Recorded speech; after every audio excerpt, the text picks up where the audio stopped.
অবসাদ একটা মারাত্মক রকম অসুখ, যেটা এখন 8 থেকে 80 রীতিমতো ভাবে জড়িয়ে ধরেছে। আমি এরকম শুনেছি মানে আমি দেখেছি একদম।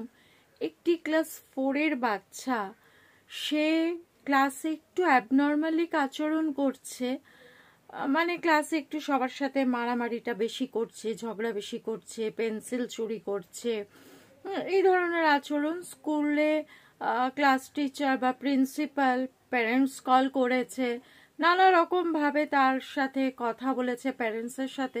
শেষে স্কুল অ্যাডভাইস করেছে ওর না কোনো সাইকো প্রবলেম আছে, কোনো সাইকিয়াট্রিস্টের সাথে কনসাল্ট করুন। তারপরে স্কুলের অ্যাডভাইস অনুযায়ী মা বাবা সেই বাচ্চাকে নিয়ে সাইকিয়াট্রিস্টের কাছে গেছে, একবার দুবার কাউন্সেলিং করেছে, কিন্তু বাচ্চার যেহেতু কমেনি, তারপরেই নার্ভের ওষুধ দিয়েছে। আপনারা ভাবতে পারছেন যে একটা ক্লাস 4-এ পড়া বাচ্চা, সে অ্যান্টি স্ট্রেস পিল খাচ্ছে রাত্রিবেলা, সকালবেলা উঠে তাকে স্কুলে যেতে হচ্ছে, এবং মর্নিং স্কুল এরকম। এবং তারপরে তার মায়ের সাথে আমি যখন কথা বলি, তখন তার মা বলে ক্লাসে এসে ঘুমিয়ে পড়ে, ক্লাস করতে পারে না। তা আমি বললাম খুব স্বাভাবিক, একটা অ্যান্টি স্ট্রেস পিল আমরা বড়রা যারা খান তারা জানেন যে সকালবেলা চট করে ওঠা যায় না, একটু ঘুমটা বেশি লাগে, এবং এক্ষেত্রে সেই বাচ্চা যদি ঘুমোতে না পারে, তাহলে পরে কিন্তু বাচ্চা কেন, যে কেউ ঘুমোতে না পারে, তাহলে কিন্তু হিতে বিপরীত হয়। তার মানে অবসাদ ব্যাপারটা আর কি, মানে এটার জন্য কোনো এজ লাগে না।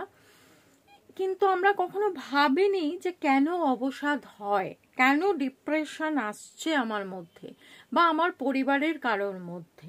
এর জন্য কিন্তু আমরা নিজেরাই দায়ী। আগে আমরা অনেক কিছু কাজের মধ্যে জড়িয়ে থাকতাম, অনেক কিছু কাজের মধ্যে, কিন্তু এখন আমরা বেশিরভাগ সময়টাই, মানে যে গুরুত্বপূর্ণ কাজগুলো, সেই গুরুত্বপূর্ণ কাজগুলো আমরা যতটা তাড়াতাড়ি সম্ভব আমরা সেরে নেওয়ার চেষ্টা করি, তাইরে নাইরে করে, মানে কোনো রকমে আর কি করে নেওয়ার চেষ্টা করি। এবং তারপরে আমরা কতক্ষণে মোবাইলটা নিয়ে বসবো, কতক্ষণে ফেসবুকে ঢুকবো, কতক্ষণে হোয়াটসঅ্যাপে যাব, কতক্ষণে ইউটিউব যাব, এইসব জিনিসগুলো করব। সব কিছুর একটা সাইড এফেক্ট আছে। এতে কি হচ্ছে, আমাদের মানুষের সাথে যে কমিউনিকেশন, সেই কমিউনিকেশনটা কিন্তু আমাদের অনেক কমে যাচ্ছে। আমরা অনেক বেশি সময়, আগে আমরা চিঠি লিখতাম, এখন আমরা হোয়াটসঅ্যাপ করি, খুব স্বাভাবিক। এখন কোথায় কটা লেটার বক্স আছে, বা আজকালকার দিনের বাচ্চারা লেটার বক্স দেখেছে কিনা ডাউট। তো এই রকম বেশ কিছু কারণে কিন্তু আমরা আস্তে আস্তে ধীরে ধীরে ডিপ্রেশনে চলে যাচ্ছি। এবং এই ডিপ্রেশনের ওষুধ খেয়ে, অ্যান্টি স্ট্রেস পিল খেয়ে যেটা হবে, দিনের পর দিন আপনি ঘুমাবেন, আপনার কাজ করার ক্ষমতাটা, কাজ করার যে উৎসাহ, যে আগ্রহ, সেটা কিন্তু বেশ ঝিমিয়ে পড়বে। আপনি একটা নার্ভের পেশেন্ট অবশেষে তৈরি হয়ে যাবেন।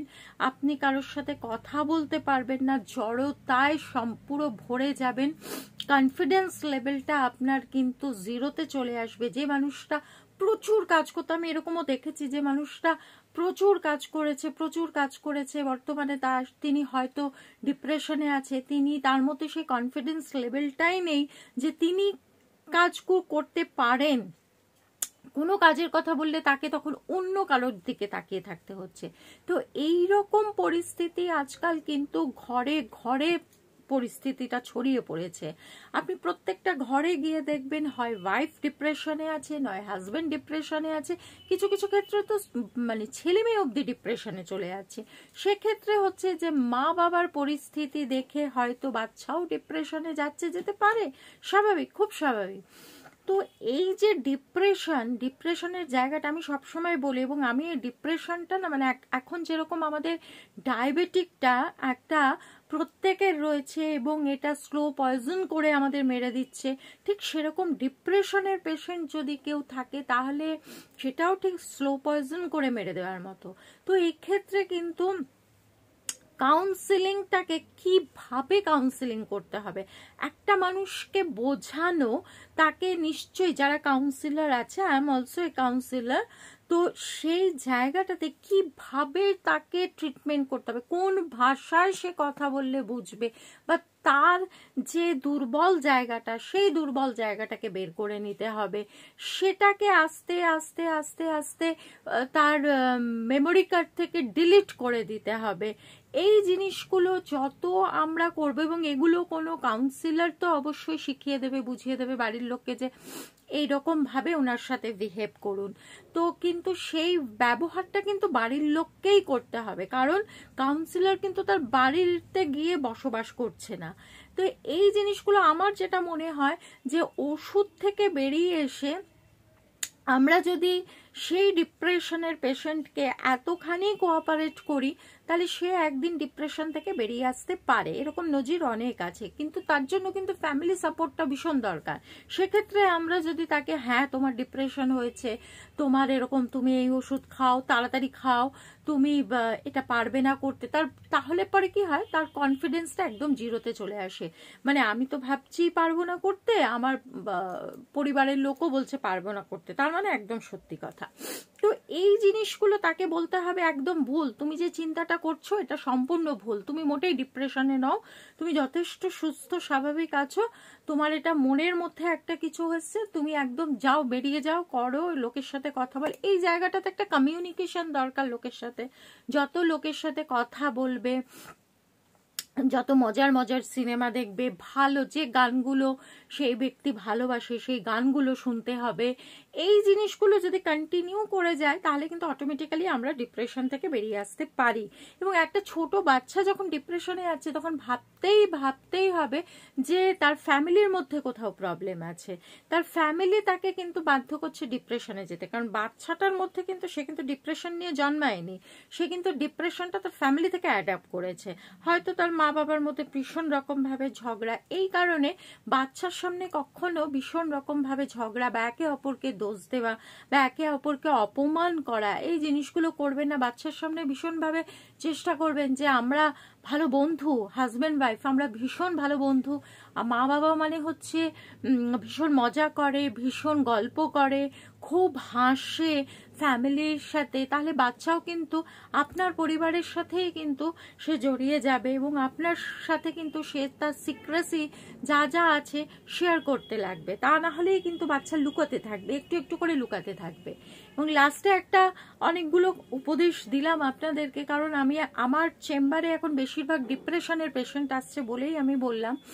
আর যেটা করবেন সেটা হচ্ছে একটা তেজপাতা নেবেন এবং 3-4টে লবঙ্গ নেবেন, অবশ্যই লবঙ্গ যেন ফুল আলা লবঙ্গ হয়, আর বেশ কিছু সিনামন স্টিক, মানে হচ্ছে দারচিনি স্টিক, যে দারচিনিগুলো গোল গোল করে ঘোরানো থাকে।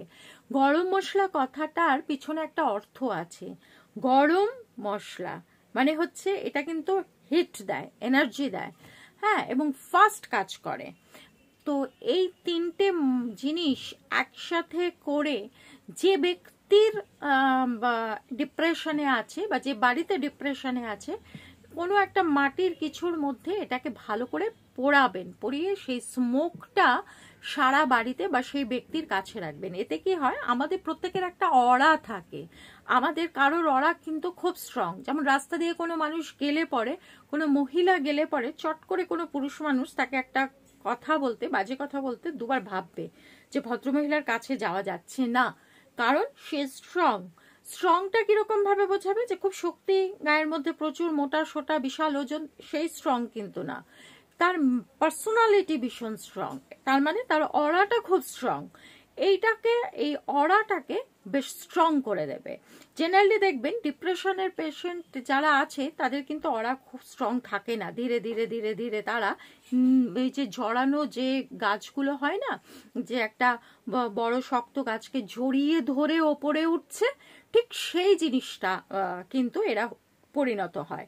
তো তার মানে কি তাদের ভেতরের শক্তিটা নেই, তবে পরগাছা যেটাকে বলি আমরা জড়িয়ে ধরছে। তো সেই জায়গাটা কিন্তু এদের অফ হয়ে যাবে। এই কাজটা বাড়িতে করুন, এই স্মোকটা বাড়ির মধ্যে রাখুন, সবার ভালো, প্লাস ডিপ্রেশনের পেশেন্টের জন্য ভালো। নমস্কার, আমি দেবযানী কে চক্রবর্তী। যদি ভিডিওগুলো ভালো লাগে, মেনলি এই ভিডিওটা যদি ভালো লাগে, অতি অবশ্যই আমি বলবো প্রচুর প্রচুর শেয়ার করুন, কারণ ঘরে ঘরে ডিপ্রেশনের পেশেন্ট, সবার উপকার হবে। ভালো থাকবেন, সুস্থ থাকবেন, ভালো বই পড়বেন, মেন্টালিটিতে মানসিকতার মধ্যে কিন্তু গুড ভাইবস রাখবেন। ভালো থাকবেন।